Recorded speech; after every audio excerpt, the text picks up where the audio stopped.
Most of the people I flew with had spent their entire life wanting to fly. I spent my entire life wanting to be really in the infantry because my father was an airborne ranger. My family went back to the Civil War, World War I and the Civil War, as far as being in the infantry. But I was sitting there at Fort Benning, Georgia, and it had been a very brutal couple of months, 6 or 7 months of training, and I was beat down physically. I was exhausted, my knees were in terrible shape, and I was scheduled to go to Ranger School Monday morning. And we were sitting there, I was jumping out of C-123s and C-130s, and my knees were killing me. And I knew I would never finish Ranger School. And I got a call from the Pentagon.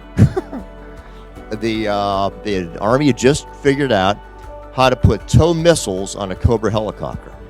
And those of you who were in the military, 1979, 1980, you remember, and we were thinking that Russia was going to invade Europe any day now. So they came down to Fort Benning, Georgia, and they went to Fort Knox, Kentucky, and they grabbed as many brand new infantry lieutenants as they could and armor lieutenants from Fort Knox, and they said, you can start flight school on Monday, or to me, Ranger School on Monday. And I thought for about 30 seconds, because I knew I would never graduate from Ranger School with my knees the way they were. The horrible thing was, my father at the time was an infantry lieutenant colonel, and I had to call him that night. And I had to tell him that I was not going to Ranger School on Monday, but I was going to flight school on Monday. He was devastated that I was not going to be a Ranger, that I was going to be a pilot. I was a platoon, a Huey platoon leader for a year in Korea.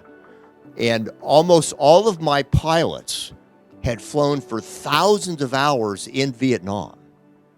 And so here I was, fresh out of college, brand new butter bar, a second lieutenant, the lowest rank of officer, commanding warrant officers who had thousands of hours of flight time in Vietnam. I learned how to take learned advice from those warrant officers and those sergeants because they knew my job better. It was my job to make the command decisions, but I had phenomenal people below me to make my job tolerable. I loved it. I had a great time.